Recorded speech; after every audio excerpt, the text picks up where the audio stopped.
신실하신 하나님, 신실하신 주,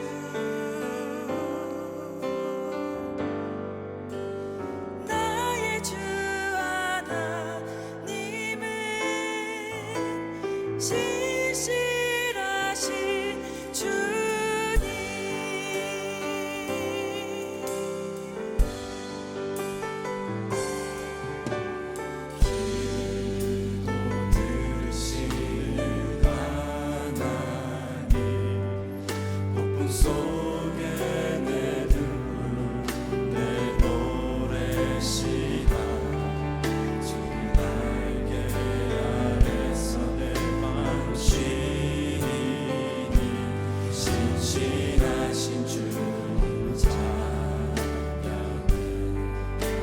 신실하신 하나님,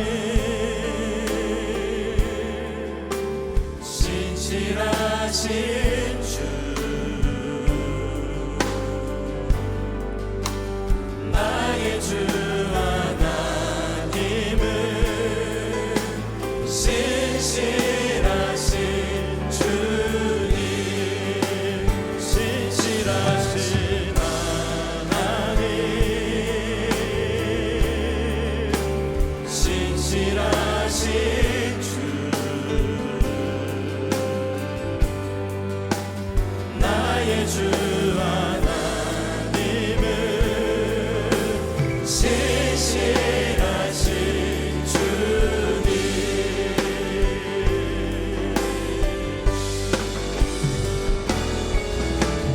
너만 내려주신 하나님, 나로 고통받는 자를 위로하게 하소서. 나의 평생에 주의 사랑을 전하리. 신실하신 주 찬양해. 신실하신 하나님, 신실하신 주, 나의 주 하나님은 신실하신 주님, 신실하신 하나님, 신실하신 주, 나의 주 하나님은 신실하신 주, 신실하신 하나님, 신실하신 주, 나의 주 하나님은 신실하신 주님.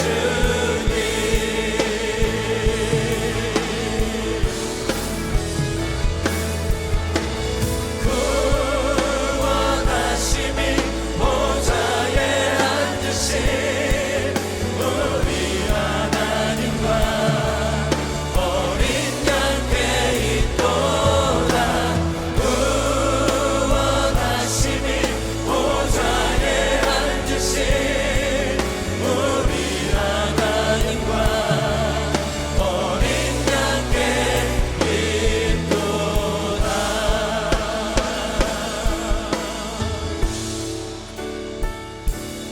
우리 보좌 앞에 모였네. 함께 주를 찬양하며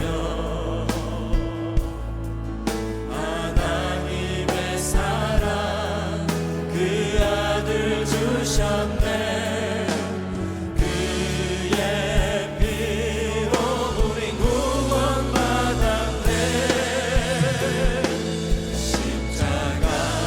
십자가에서 쏟으신 그 사랑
세상 나갔네. 그 구원으로 그의 희생으로 나의 영혼 주 안에서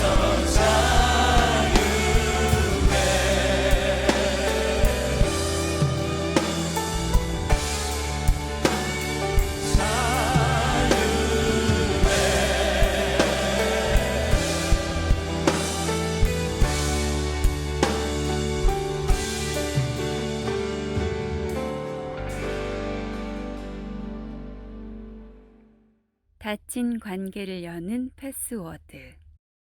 고린도후서 12장 11절로 15절까지 말씀입니다. 내가 어리석은 자가 되었으나 너희가 억지로 시킨 것이니 나는 너희에게 칭찬을 받아야 마땅하도다. 내가 아무것도 아니나 지극히 크다는 사도들보다 조금도 부족하지 아니하니라.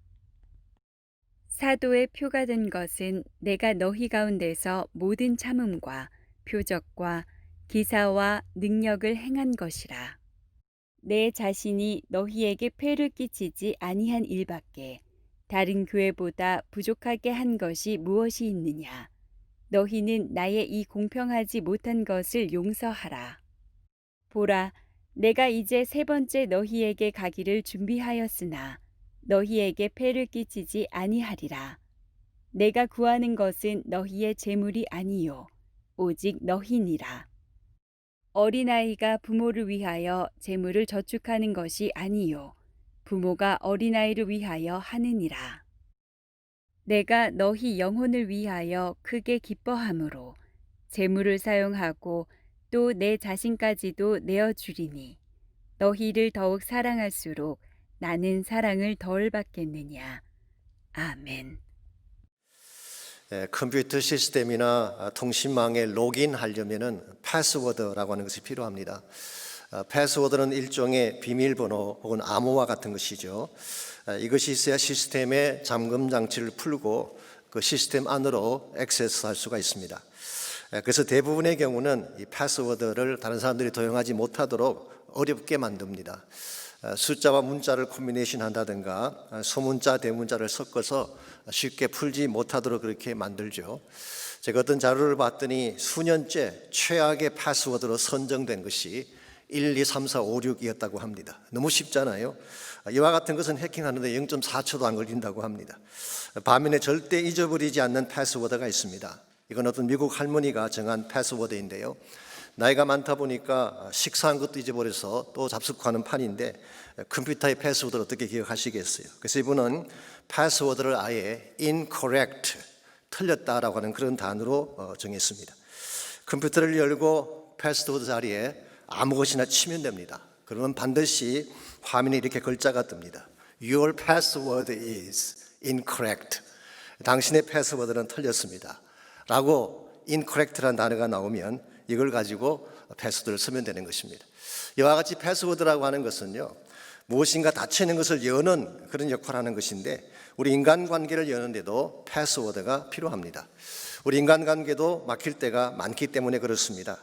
사실 인생에서 가장 중요한 것이 관계성 아니겠습니까? 삶이라고 하는 것은 관계성의 집합인데 인생의 모든 것이 관계로 엮여져 있습니다. 가정도, 직장도, 학교도, 사회도, 심지어 교회 생활도 관계성을 떠나서는 존재할 수가 없습니다. 그런데 이 관계성에 문제가 생길 때가 있죠. 이 관계성이 깨어지고 막히고 문제가 생겼을 때 이때에 그것을 풀어낼 수 있는 패스워드가 있어야지 문제를 바르게 봉합하고 해결할 수가 있는 것입니다. 그런데 갈등이 생기고 어려움이 생겼는데 바른 패스워드를 찾지 못한다면 당황해하게 되고 갈등하는 중에 깨어지기도 하는 것입니다. 옛날에 저희 교회에서 언약의 결혼이라는 제자 훈련을 했습니다. 그때 그 훈련 교재에 보면 이런 이야기가 나옵니다. 어떤 젊은 부부가 함께 살다 보니까 부딪히는 일이 많았습니다. 그래서 서로 약속을 했습니다. 남편이 화가 나는 일이 있을 때는 모자를 거꾸로 쓰기로 하고 부인이 화가 났을 때는 앞치마를 돌려 입기로 했습니다. 그래서 남편이 모자를 거꾸로 쓰고 들어오는 날에는 부인이 알아차립니다. 지금 화가 몹시 났구나 알아차리고 잘 해주는 것입니다. 웬만하면 잔소리하지 않고 바가지 긁지 않고 참아주는 것입니다. 반대로 부인의 앞치마가 돌려 입혀져 있는 날은 절대로 남편이 거슬리는 일을 안 합니다. 연습국을 뭘 보든 간섭하지 않고 안 시켜도 부엌에 들어가서 설거지하고 청소를 하는 것입니다. 이와 같이 신호를 정해놓았더니 서로 부딪히지 않고 비교적 잘 지낼 수가 있었습니다. 그런데 어느 날 남편이 바깥에서 몹시 화가 나는 일이 있어서 모자를 거꾸로 쓰고 집에 들어왔습니다. 근데 집안에 있는 부인을 보니까 부인의 앞치마가 돌려져 있습니다. 자, 이때는 어떻게 해야 될까요? 한바탕 붙어야 될까요? 아니면 집을 뛰쳐나와야 될까요? 이와 같은 때에 이 관계를 풀어낼 수 있는 패스워드를 갖지 못하게 되면 결국 상처를 주기도 하고 상처를 받기도 하는 것입니다. 이러면서 우리 인생에서 피할 수 없는 관계성의 문제, 이 문제가 생겼을 때 이것을 바르게 해결하려면 그것을 풀어낼 수 있는 패스워드가 필요한데, 과연 우리 인생을 축복되게 만들 수 있는 패스워드, 모든 깨어진 관계성을 회복해서 아름답게 만들 수 있는 패스워드는 과연 어떤 것일까요? 오늘 주신 본문에 보시게 되면 이 고린도 교회와 닫힌 관계를 풀기 위해서 정말 애쓰고 있는 사도 바울의 모습이 오늘 본문에 잘 기록이 되어 있습니다. 먼저 11절 말씀 보시기 바랍니다.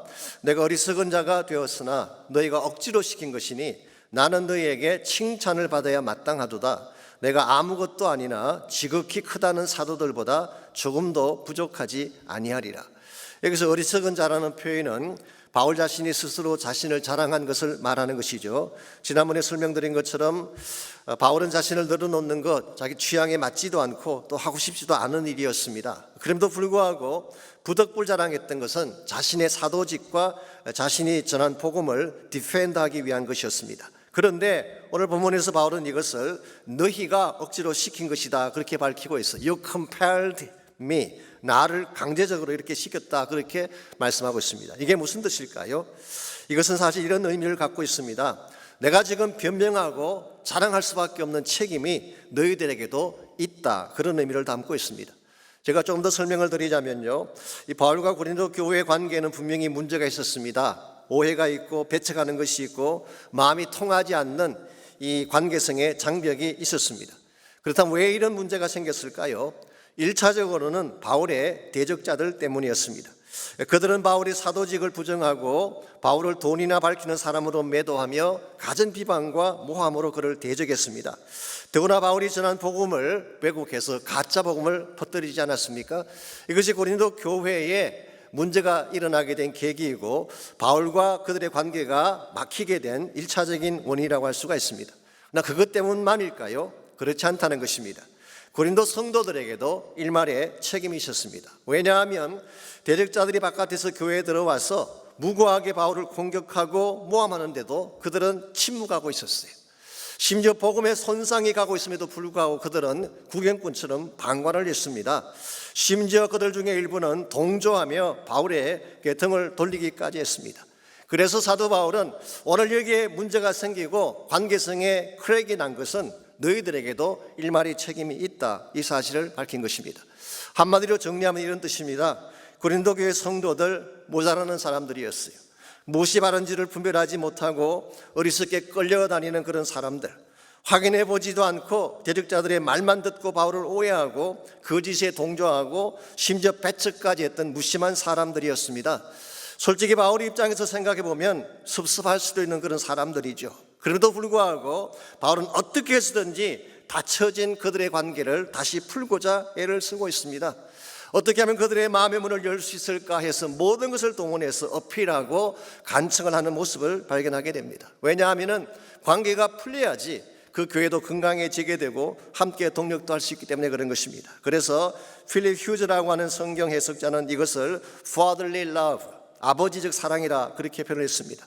전 여기에 참으로 사도 바울이 가지고 있는 성숙한 자세가 있지 않나 그렇게 생각합니다. 상대가 문을 닫았다고 해서 본인도 문을 닫는 것이 아니라 상대는 문을 닫았지만 어떻게 해서든지 다시 문을 열고 관계를 회복하려는 그 모습 가운데에 건강한 크리스찬의 모습을 발견할 수가 있습니다. 오늘 여러분의 인생 여정에는 관계성에 문제가 없습니까? 우리 모두가 인간이기 때문에 관계성에 문제가 생기지 않을 수가 없습니다. 좋아하기도 하고 나빠지기도 하고 오해를 하기도 하고 오해를 받기도 하고 때에 따라서는 본의 아니게 관계가 깨어지는 아픔을 겪는 것이 우리 인생의 현실입니다. 이와 같이 항상 관계성에는 문제가 생기는데 이 문제가 생긴 관계성을 어떻게 하면 다시 회복할 수 있느냐는 것입니다. 깨어진 관계를 다시 회복하고 닫힌 관계를 다시 열려면은 어떤 패스워드가 필요할까요? 오늘 본문에 보시게 되면 사도 바울이 관계의 회복을 위해서 사용했던 몇 가지 중요한 단어들 혹은 패스워드들이 오늘 본문에 소개가 되어 있습니다. 첫 번째로 닫힌 관계를 여는 첫 번째 패스워드가 오래 참음입니다. 참아주고 기다려주는 마음, 이것이 바로 관계성을 푸는 첫 번째 키워드가 된다는 것입니다. 12절을 보십시오. 바울은 어떤 모습으로 그들과의 관계를 만들어 갔는지, 사도의 표가 된 것은 내가 너희 가운데서 모든 참음과 표적과 기사와 능력을 행한 것이라고 했습니다. 사도의 표라고 하는 것은 사도임을 보여줄 수 있는 증거를 말하는 것이죠. 바울은 고린도 교회에서 사역을 하면서 그 증거들을 보여주었는데요, 크게 두 가지 차원에서 증거를 보여주었습니다. 하나는 외적인 차원이고 또 하나는 내적인 차원입니다. 먼저 외적인 차원에서 행한 것을 말씀드리자면 세 가지 중요한 일을 행했습니다. 그 첫째가 표적이에요. 이 표적이라고 하는 것은 사인을 말하는 것이죠. 헬라 말로는 세마이온이라고 하는 유명한 단어가 사용됐습니다. 사도 요한이 요한복음에서 사용했던 단어이죠. 이것은 단순한 기적이 아니라 복음의 증거로서 보여주는 기적을 의미할 때에 세마이온, 사인이라는 단어를 씁니다. 둘째는 기사입니다. 이 기사를 wonders라고 번역을 했는데요, 헬라말 원어에는 테라스라고 되어 있습니다. 이 테라스라고 하는 단어는 깜짝 놀랄 만한 일, 인간의 이성과 논리를 넘어선 기적을 표현할 때 이 단어를 씁니다. 예컨대 병자가 일어나고 귀신이 떠나가고 산이 진동하는 일들이 테라스에 해당하는 것입니다. 셋째는 능력입니다. 이것은 파워를 말하는 것이고 헬라 원문에는 듀나미스라고 하는 단어가 사용됐습니다. 듀나미스, 이것은 사도행전 1장 8절에서 오직 성령이 임하면 권능을 받는다고 할 때 동일한 단어가 사용됐죠. 이 권능, 듀나미스에서 나온 영어가 다이너마이트죠. 폭발적인 능력을 말하는 것입니다. 하나님만이 가지고 있는 초자연적인 능력을 이 듀나미스라고 표현한 것입니다. 사실 제가 지금 소개해드린 이 세 가지 액션은 바울이 행했지만 사실은 공생의 기간 동안 예수님이 행하신 기적이기도 합니다. 사도행전 2장 22절에 보시게 되면 하나님께서 나사렛 예수로 큰 권능과 기사와 표적을 너희 가운데서 베풀게 하셨다는 말씀이 나와요. 예수님은 공생의 기간 동안 이 세 가지 기적을 행하셨어요. 권능도 행하시고 기사도 행하시고 표적도 행하셨어요. 그랬는데 사도행전 2장 43절에 보면 사도들이 기사와 표적을 많이 나타냈다는 표현이 나옵니다. 이걸 종합해 보면 사도직을 증명해주는 바로메타 중에 하나가 이런 기적을 행하는 것입니다. 그런데 바울은 실제로 이와 같은 기사와 표적을 행했고 외적인 능력을 충분히 나타낸 것입니다. 그러나 이것이 바울이 보여준 사도직의 증거의 전부는 아닙니다. 또 한 가지가 있는데 그것은 바로 내적인 능력이라고 할 수가 있습니다. 그것을 오늘 본문은 오래 참음이라고 표현하고 있습니다. 우리말 성경에는 모든 참음과라고 이렇게 되어 있지만요, 헬라 원문에 보게 되면 모든 참음이란 단어 앞에 and이라고 하는 전치사가 붙어 있습니다. 이 and이라는 단어는 영어의 in과 같은 의미를 가지고 있습니다. 장소를 표현하기도 하고 자세를 나타내기도 하는 전치사이죠. 그래서 대부분의 영어 성경은 in all patience, 킹 제임스 버전은 그렇게 번역했어요. 혹은 in all perseverance, 모든 것을 참고 견디는, 즉 인내심을 가지고 오래 참음으로 견디는 가운데에 기적도 행하고 표적도 행하고 능력도 행했다, 그런 뜻입니다. 이걸 보게 되면 바울은 단순히 외적인 능력만 가지고 사역한 것이 아니라 외적인 능력 플러스 내면에 있는 오래 참음의 내적인 자질을 가지고 그들을 사역한 것입니다. 여기 참음이라고 번역한 헬라 말이 휴포모네라고 하는 단어입니다. 휴포라고 하는 것은 밑에서 아래에서 그런 뜻이죠. under 그런 의미를 담고 있습니다. 모네라는 단어는 remaining, 머문다 혹은 견딘다, enduring 그런 의미를 담고 있습니다. 그러므로 휴포모네라고 하는 것은 누군가의 밑바닥에서 누르고 밟아도 끝까지 참고 견딘다, 그런 뜻이. 하고 싶은 말이 있지만 다 하지 않는 것입니다. 자기 주장이 있지만 그 주장을 다 표현하지 아니하고 상대가 나를 받아줄 때까지 삼키며 참고 기다려주는 것을 휴포모네라고 부르고 있습니다. 바울은 이와 같은 휴포모네, 상대가 나를 어떻게 대하든지 나에게서 어떤 악한 일을 행하든지 참고 견뎌주며 기다려준 모습, 이것이 바로 관계를 풀어나가는 키워드가 된 것입니다. 올여름과 저의 삶을 살아가는 과정에도 외적인 능력도 필요하지만 이와 같은 내적인 참음의 능력도 가져야 됩니다. 이 능력은 내가 만들 수 있다기보다는 성령께서 임하실 때에 성령이 나의 마음 심령 속에 부어주시는 하나님의 선물이고 혹은 성령의 열매라고 부를 수가 있습니다. 우리에게 이와 같은 오래 참음의 능력이 있게 되면요, 상대가 좀 모자라고 부족해도 견딜 수가 있고 궁극적으로 좋은 관계 열매를 맺게 되는 것입니다. 아브라함 링컨에게 이런 일화가 있습니다. 링컨이 미국을 대표하는 인물이라는 것은 다 알려진 사실입니다만은 그의 부인 되는 분 메리 토더 여사는 그렇지 않았던 것 같습니다. 생각하는 것이나 말하는 것이 좀 괴팍했던 것 같습니다. 그래서 어떤 분은 미 역사상 최악의 퍼스트 레이디다라고 평가하기도 했습니다만은 링컨이 아직 대통령이 되기 전에 변호사 일을 하고 있을 때에 다음과 같은 일화가 남아 있습니다. 어느 날 부인이 마켓에 갔다가 그날도 그 주인하고 대판 싸움을 벌였습니다. 말다툼이 벌어진 것입니다. 참다 못한 마켓 주인이 링컨을 찾아와서 항의를 했습니다.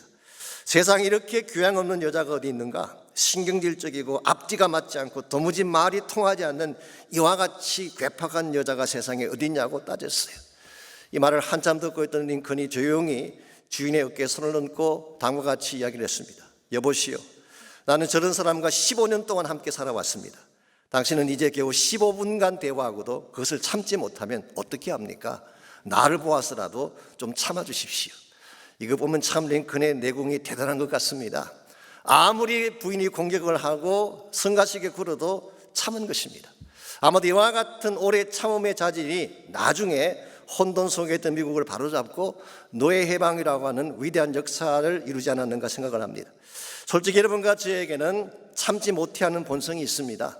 잘못된 것 보면 지적하고 싶고 나에게 누가 악한 일을 하면 당장 뒤엎고 싶은 마음이 우리의 본성이죠. 이건 우리가 숨길 수 있는 우리의 본성이에요. 그런데 과거에는 우리가 그렇게 했다고 할지라도 예수 만난 이후에는 그게 변화되어야 된다는 것입니다. 왜냐하면 예수님 만나게 되면 성령을 통해서 새로운 본성을 주시기 때문에, 뉴 네이처를 주시기 때문에 그런 것입니다.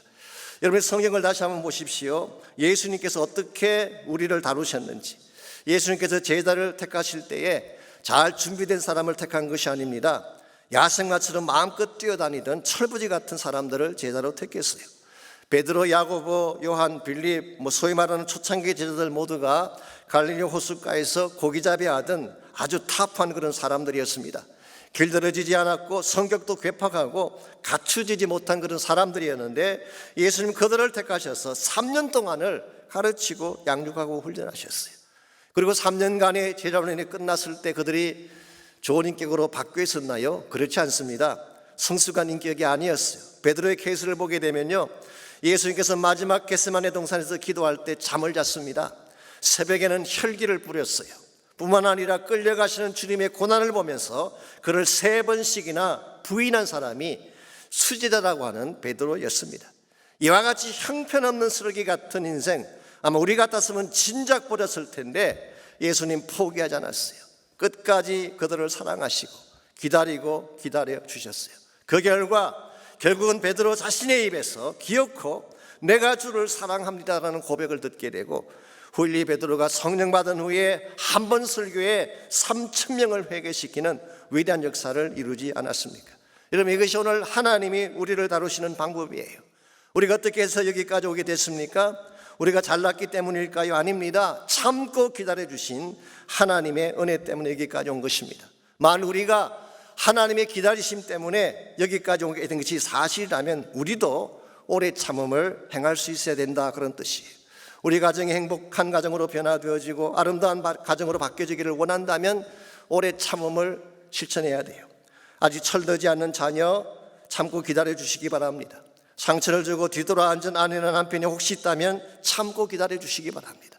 기도하며 기다리면 언젠가는 빛난 모습으로 돌아올 것이기 때문에 이런 면에서 깨어진 관계를 해결하는 첫 번째 키워드, 패스워드가 바로 오래 참음이라는 단어입니다. 두 번째로 관계를 여는 두 번째 패스워드는 오직 당신이라는 단어, 오직 당신. 우리 관심의 모든 것이 그 사람 자체에 맞춰져 있을 때에 우리 관계성이 아름답게 만들어지는 것입니다. 그럼에도 불구하고 우리는 사람 그 자체가 아닌 그 사람이 가지고 있는 어떤 것에 관심을 쏟을 때가 참 많죠. 그래서 관계가 부실해지고 심지어는 깨어지기까지 하는 것입니다. 그러나 14절 말씀 보시기 바랍니다. 사도 바울의 최대 관심사가 무엇인지가 14절에 잘 나와 있습니다. 보라, 내가 이제 세 번째 너에게 가기를 준비하였으나 너희에게 폐를 끼치지 아니하리라. 내가 구하는 것은 너희의 재물이 아니요 오직 너희니라. 어린아이가 부모를 위하여 재물을 저축하는 것이 아니요 부모가 어린아이를 위하여 하느니라 그랬어요. 여기에 세 번째 너희에게 가기를 준비한다는 말이 나오는데요, 제가 고린도 전서를 강의할 때 시작 부분에서 한번 말씀드린 적이 있습니다. 바울과 고린도 교회의 관계가 3번의 방문과 4번의 편지를 통해 형성되었다, 그런 말씀을 드렸죠. 이 첫 번째 방문은 사도행전 18장에 기록된 것처럼 고린도 교회를 개척할 때 방문한 것입니다. 18개월을 머물면서 사역을 했던 것, 이게 첫 번째 방문이죠. 두 번째 방문은 지난번에 다루었던 아픔의 방문, painful visit을 말하는 것입니다. 대적자들에 의해서 면전에서 쫓겨난 그 방문을 의미합니다. 그리고 세 번째 방문, 이것은 사도 바울이 예루살렘으로 올라가기 직전에 고린도를 방문한 사실을 말하는 것입니다. 사도행전 20장 3절에 보시면 바울이 헬라에서 석 달 동안 머무른 후에 예루살렘으로 올라갔다는 기록이 나옵니다. 거기에 나오는 헬라라는 지역은 대다수의 성서학자가 다 동의합니다마는 고린도를 지칭하는 것입니다. 바울은 여기에서 AD 56년에서 57년 겨울 3개월을 머물면서 그는 예루살렘 사역을 준비했습니다. 그때 기록한 유명한 책이 한 권이 있죠. 그 책이 뭘까요? 로마서라는 책을 그때 서술하게 된 것입니다. 이것이 오늘 본문이 말씀하고 있는 세 번째 방문인데요, 바울은 이 세 번째 방문을 할 때에는 너희에게 폐를 끼치지 않겠다, 그렇게 말씀하고 있습니다. 이 말의 뜻이 뭘까요? 바로 앞절인 13절에도 보게 되면 너희에게 폐를 끼치지 않았다는 표현이 나오죠. 이게 무슨 뜻일까요? 이것은 바로 고린도 교회 성도들로부터 사례를 받지 아니하고 자비량으로 사역한다는 의미를 뜻하는 것입니다. 18개월 동안 그는 사역하는 가운데에 사례를 받지 않고 텐트 메이크로 일을 하면서 목회를 했습니다. 그랬는데 이번에 세 번째 방문할 때도 너희들에게 재정적인 부담을 주지 않겠다, 그런 뜻입니다. 자, 그렇다면 왜 바울이 이와 같이 재정적인 부담을 주지 않으려고 했을까요? 여러 가지 이유가 있습니다. 개척 당시에는 교회가 재정적으로 약했기 때문에 고린도 성도들에게 재정 부담 주지 않기를 원했던 것 같고요, 나중에는 대적자들이 자꾸 공격하면서 모함을 하기 때문에 그것을 피하기 위해서 재정적인 부담을 안기지 않으려고 했습니다. 그랬는데 오늘 본문에서 바울은 자신이 재정적 부담을 주지 않으려고 하는 진짜 이유를 다음과 같이 밝히고 있습니다. 내가 구하는 것은 너희의 재물이 아니요 오직 너희이기 때문이다. 나 너희들이 가진 재산에 관심이 없어. 너희들이 얼마나 많은 돈을 가졌는지 I don't care. 내가 진짜로 케어하는 것은 한 가지인데 바로 너희들이다. 내가 복음 전했던 너희들, 구원받고 하나님의 자녀가 된 너희들, 장차 천국 가서 함께 영혼을 보낼 너희들이 내 인생의 최대 가치요 최대 관심사라, 그런 표현을 한 것입니다. 저녁에 바울이 가지고 있는 아름다운 가치관을 발견할 수가 있습니다. 바울은 어떤 제도나 어떤 시스템이나 심지어 어떤 업적을 자랑하기보다 한 영혼을 소중히 여기는 마음을 갖고 있었어요. 이와 같은 마음이 있을 때에 관계성이 아름답게 만들어지는 것입니다. 여러분 인생을 살아가면서 어떤 재물이나 집이나 그들이 가지고 있는 배경을 따라가는 것이 아니라 그 사람 자체를 사랑하고 당신이면 충분해요, 오직 당신입니다, 이와 같은 마음으로 관계를 맺게 되면 관계는 아름답게 맺혀질 수밖에 없습니다. 오늘날 사실 이 시대를 보게 되면요, 이 시대 사람들은 그 사람 자체보다도 그 사람이 가진 것에 더 관심을 많이 가져요. 집이랄지 재력이랄지 배경이랄지 학벌이랄지 이런 걸 보고 사람을 택하기도 하고 평가하기도 하지 않습니까? 젊은 사람들이 결혼 대상자를 선택할 때 보통 어떻게 하나요? 사람 됨됨이나 인격이나 신앙을 보고 선택하는 경우도 있겠죠. 그러나 일반적으로 그것은 2차적이에요. 진짜 중요한 것은 what he has, 무엇을 가졌는가, 그가 가진 것이 무엇인가, 이게 관심을 갖는 것입니다. 더 중요한 것은 who he is인데, 그가 어떤 인물인가가 더 중요한데 그가 가진 것에 관심을 더 많이 갖다 보니까 관계성이 견고해지지 못하고 쉽게 깨어지는 것입니다. 그래서 이런 이야기가 있잖아요. 두 남녀가 걸어가는데 남자는 못생겼는데 여자가 잘생겼으면 사람들이 이렇게 말을 합니다. 저 남자 능력이 있나 봐. 남자는 잘생겼는데 여자가 좀 못생겼으면 저 여자 돈이 많은가 봐. 근데 남자도 못생기고 여자도 못생겼으면 저들은 진짜 사랑하는가 봐 라는 그런 말이 있잖아요. 이게 사실 오늘 세태를 반영해주는 조커가 아닐 수가 없습니다. 세상 사람들은 조건을 따라 만나고 그가 가진 무엇을 바라보며 관계성을 맺지만 우리는 그렇게 하면 안 되는 것입니다. 우리는 사람 자체를 소중히 여기고 사람 자체의 내면에 있는 가능성을 보고 그 사람을 만나야지 장차 더 아름다운 관계를 만들게 되고 실제로 한 사람의 관계를 통해서 귀한 열매도 맺게 되는 것입니다. 오래전에 미국의 오하이오주에 있는 한 농장에 짐이라고 하는 17세 난 일꾼이 있었습니다. 이 짐은 헛간에서 잠을 자면서 소를 키우고 땔감을 준비하는 등 부지런하게 일을 하는 일꾼이었습니다. 그런데 약 1년 정도가 지났을 때 이 짐이 농장 주인의 딸과 사랑에 빠졌어요. 이 사실을 알게 된 주인이 짐에게 다음과 같이 차갑게 말을 했습니다. 너처럼 돈도 없고 장래성도 없는 사람에게 내 딸을 줄 수는 없다. 그러니 당장 짐 싸들고 나가라고 쫓아냈어요. 그래서 할 수 없이 이 사람이 농장을 떠날 수밖에 없었습니다. 그런데 그로부터 약 30년이 지난 어느 날 농장 주인이 헛간을 정리하다가 우연히 예전에 짐이 잠을 자던 자리를 보고 깜짝 놀라게 됩니다. 왜냐하면 그 자리에 그 사람의 이름이 새겨져 있었는데 그 이름이 제임스 A. 가필드라는 이름이 새겨져 있었어요. 바로 그 사람은 그 당시 미국 제20대 대통령의 이름이었습니다. 초라한 행적만 보고 외모만 보고 그 사람을 내쳤는데 알고 봤더니 그 내면 속에 엄청난 포텐셜이 있었던 거예요. 여러분과 제가 인생을 보고 사람들을 볼 때에 내면을 보는 눈을 가져야 됩니다. 내면 속에 뭐가 있는가, 그 사람 자체가 얼마나 귀한 존재인가 이 사실을 인정하고 사람 자체를 소중히 여기는 마음을 가져야지 관계가 깨어지지 않고 아름다운 열매를 맺는 것입니다. 이와 같이 우리 인생을 살아가는 과정에서 혹시 관계가 막히게 된다면 1차적으로 오래 참음이라는 패스워드를 갖게 되면 그 문을 열 수가 있어요. 두 번째는 세상에서 가장 소중한 것은 오직 당신이다 라고 하는 패스워드를 갖게 되면 여러분 관계를 아름답게 만들어갈 수가 있습니다. 당신은 내 성공의 도구가 아니라 당신 자체가 나의 소중한 존재입니다. 이 고백을 분명히 할 때에 설사 조금 부족함이 있어도 함께 그것을 극복하고 마침내 좋은 열매를 맺는 것입니다. 닫힌 관계를 여는 마지막 세 번째 패스워드가 있습니다. 그것이 바로 더욱 사랑이라고 하는 단어. 더욱 사랑. 한 번 사랑했다가 수가 틀리면 멈추는 것이 아니라 그럴수록 더욱 사랑한다는 의지가 있어야지 관계의 열매를 맺게 되는 것입니다. 15절 말씀을 보시기 바랍니다. 바울이 담고 있던 사랑의 의지가 어떠한지 15절에 잘 나와 있습니다. 내가 너희 영혼을 위하여 크게 기뻐함으로 재물을 사용하고 또 내 자신까지 내어주리니 너희를 더욱 사랑할수록 나는 덜 사랑을 받겠느냐. 사실 바울은 그동안 고린도 교회를 위해서 자신의 모든 것을 다 쏟아부었습니다. 자비량으로 사역하면서 재물도 드렸고 자신의 시간도 드리고 에너지도 드리고 심지어 자신의 인생 전체를 고스란히 다 내어줄 정도로 그들을 사랑하지 않았습니까? 그랬는데 내가 너희를 더욱 사랑할수록 너희는 오히려 나를 덜 사랑하겠느냐라고 반문하고 있습니다. 사실 이것은 상당히 아픈 고백입니다. 자신의 사랑을 몰라주고 오히려 배척한 그들의 모습을 표현한 것이기 때문에 그렇습니다. 그러나 여러분 이 말씀을 자세히 들여다보게 되면요, 이 말 속에 담겨져 있는 바울의 진심은 그런 뜻이 아닙니다. 사실은 이런 뜻이에요. 나는 사랑했지만 너희들은 나를 멸시했다. You despised me. 나의 모든 것을 다 바쳐 너희들에게 다가갔지만 You rejected my love. 너희들은 나의 사랑을 거부했다. But even so, 그럴지라도 I love you more and more every day. 그러할지라도 나는 너희들을 매일매일 더 사랑하고 사랑하리라. 여기에 강력한 사랑의 의지가 담겨져 있습니다. 이와 같은 사랑의 의지가 있을 때에 아무리 위험한 관계, 깨어지는 관계라도 다시 그것을 회복할 수가 있고 새롭게 만들어갈 수가 있는 것입니다. 오늘 여러분과 저에게 불구하고의 사랑 필요합니다.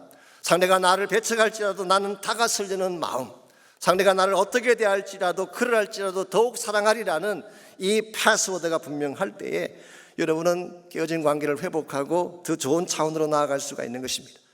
여러분 처음부터 완벽한 사랑, 성숙한 사랑이 있을까요? 저는 그런 사랑은 없다고 생각합니다. 처음에는 다 미숙한 것입니다. 다 서툰 것입니다. 그래서 서로 상처를 주기도 하고 상처를 받기도 하는 것이죠.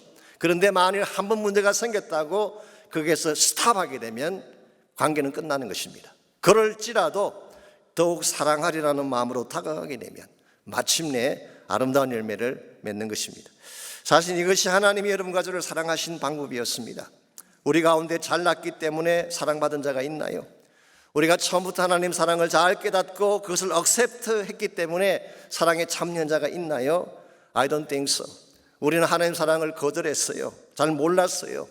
나 사랑한다는 그 말 자체를 멸시하기까지 했습니다. 그러나 하나님께서는 이와 같은 우리의 모습에도 불구하고 스탑하지 아니하고 또 사랑하시고 또 사랑하시고 또 사랑하셔서 마침내 우리의 마음의 문을 열고 들어오셔서 하나님의 자녀 삼아 주신 거예요. 이 사실을 여러분이 기억하셔야지 인간관계에 문제가 생겼을 때 바른 해결책을 찾을 수가 있습니다.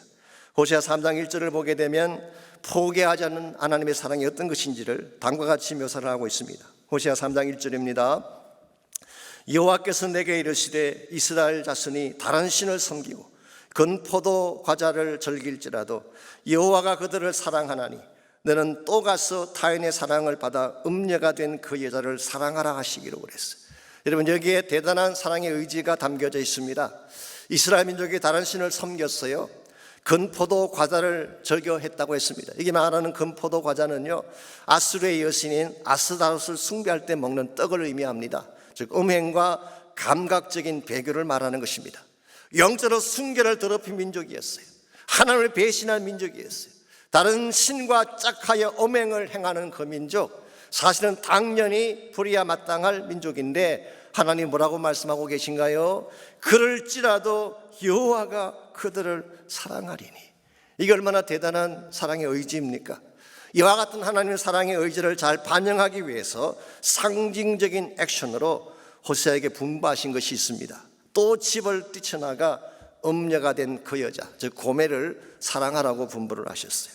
여러분 잘 아시겠지만 고멜이라는 이 여인은 원래 장기였습니다. 그런데 하나님께서 이 고멜을 거룩한 선지자 호세아와 결혼을 시켰어요. 이것 자체가 사실 파격적이죠. 자, 그랬으면 이제는 한 남편의 아내로서 정숙하게 살아야 마땅한 거 아니겠습니까? 근데 이 여자가 또 나가서 음란한 일을 저지른 것입니다. 자, 그랬으면 어떻게 해야 될까요? 이제는 냉정하게 버리고 관계를 끊어야 마땅한 것 아니겠습니까? 근데 하나님 말씀하시기를 또 집을 뛰쳐나가 음녀가 된 그 여자를 사랑하라고 말씀하고 계세요. 여러분, 이게 이해가 되나요? 이해할 수 없는 사랑, 여기 하나님 사랑의 본질이 있습니다. 우리의 논리로는 이해가 안 돼요. 우리의 계산으로는 앞뒤가 맞지가 않아요. 근데 하나님은 한 번 사랑하시면 포기할 수가 없는 분이에요. 버릴 수가 없는 것입니다. 이와 같이 포기할 수 없는 사랑, 나는 하나님을 리젝트할지라도 끝까지 포기하지 않고 나에게 다가오신 그 사랑이 오늘 여러분과 저를 살게 하고 하나님의 자녀로 세움받게 한 것입니다. 우리가 만약 이 사랑을 바로 이해한다면 우리도 이 사랑을 실천해야 되지 않겠습니까? 오늘 이 세상이 삭막한 것은요, 바로 이 사랑이 없기 때문입니다.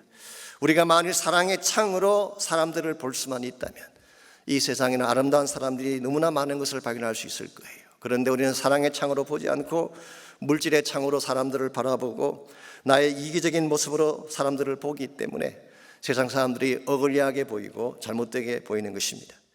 제가 오래전에 목자실에 한번 실었던 스토리이긴 합니다만은 이 이야기를 드리고 오늘 말씀해 주려고 합니다. 미국의 베스트셀러 작가인 맥스 루케이도가 쓴 글 중에 엘리샤라고 하는 10살짜리 소녀에 대한 이야기가 있습니다. 그녀는 800만 명 중에 한 명이 걸린다고 하는 프로게리아라는 희귀한 병에 걸렸습니다. 이 병을 앓는 사람은 현재 지구상에 15명밖에 없대요. 수명이 길어도 20세를 넘기지 못한다고 하는 절망적인 질병입니다. 나이는 10살밖에 안 되었지만 엘리샤의 피부는 70노인처럼 주름이 잡혀 있습니다. 머리는 벗겨졌고 다리는 구부러졌으며 코는 오그라져서 누가 보아도 괴물처럼 보이는 흉측한 모습이었어요. 이런 엘리샤를 보며 사람들은 외계인이라고 놀리기도 하고 괴물이라고 조롱하기도 했습니다. 그때마다 그녀의 어머니는 마치 보배를 다루듯이 엘리샤를 가슴에 꼭 껴안고 입을 맞추며 다음과 같이 말을 합니다. I love you. 너는 나의 보배란다. 왜 그랬을까요? 다른 사람의 눈에는 괴물처럼 보이는 딸이 왜 어머니에게는 보석처럼 빛나 보였을까요? 그것은 어머니의 눈이 멀었기 때문이 아닙니다. 오히려 그 반대입니다. 사랑이라고 하는 올바른 창으로 보았기 때문에 그 아이의 참 가치를 보게 된 것입니다. 여러분 가족에게 이 사랑의 눈이 필요합니다. 사랑의 눈으로 아내를 보고 남편을 보시기 바랍니다. 사랑의 눈으로 자녀를 보고 형제를 보시기 바랍니다. 사랑의 눈으로 이번 원수되었던, 나에게 아픔을 주었던 사람들을 보시기 바랍니다. 그때 그들의 아름다운 모습이 보이기 시작할 거예요. 그리고 그때 깨어졌던 어떤 관계도 다시 회복될 수가 있습니다. 이런 의미에서 사랑이라는 패스워드는 우리 모두가 가슴속에 품어야 될 가장 아름다운 언어입니다. 오늘 우리 안에 이 사랑이 있습니까? 사람이 나를 배척할지라도 더욱 다가가 사랑할 수 있는 사랑이 우리 안에 있는지요? 그러나 여러분, 우리 힘만으로 이 사랑할 수 없습니다. 성령께서 내 마음속에 하나님 사랑을 부어주셔야 돼요. 그러므로 오늘 여러분 가져가 이 아침에 하나님께 나갈 때에 성령님, 나의 차가운 가슴 속에 이 사랑을 부어달라고 기도하시기 바랍니다. 멈출 수 없는 사랑을 나에게 부어주십시오. 아버지의 눈물과 끊을 수 없는 그 사랑, 십자가에 달려 돌아가신 예수의 그 사랑을 나의 가슴속에 부어달라고 기도하시기를 바랍니다. 이 사랑이 있어야 내가 살아나고 우리 가정이 살아나고 이 사회가 다시 살아나기 때문에 우리 마음 깊은 곳에 이 사랑의 회복이 있도록 기도하는 시간이 있기를 바랍니다. 혹시 여러분 가운데 깨어진 관계로 말미암아 아파하는 분이 혹시 있나요? 그 상대가 누구이든지 이 아침에 그 이름을 가슴에 품고 기도하시기를 바랍니다. 회복을 달라고 기도하시고 사랑을 다시 회복시켜 달라고 기도하시고 어떻게든 품을 수 있는 믿음을 달라고 기도하셔서 깨어진 관계가 다시 회복되어지고 가정과 우리 모든 삶의 터전이 아름답게 견고하게 세워지는 역사가 있도록 기도하시면 좋겠습니다.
주님의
하나님 감사합니다.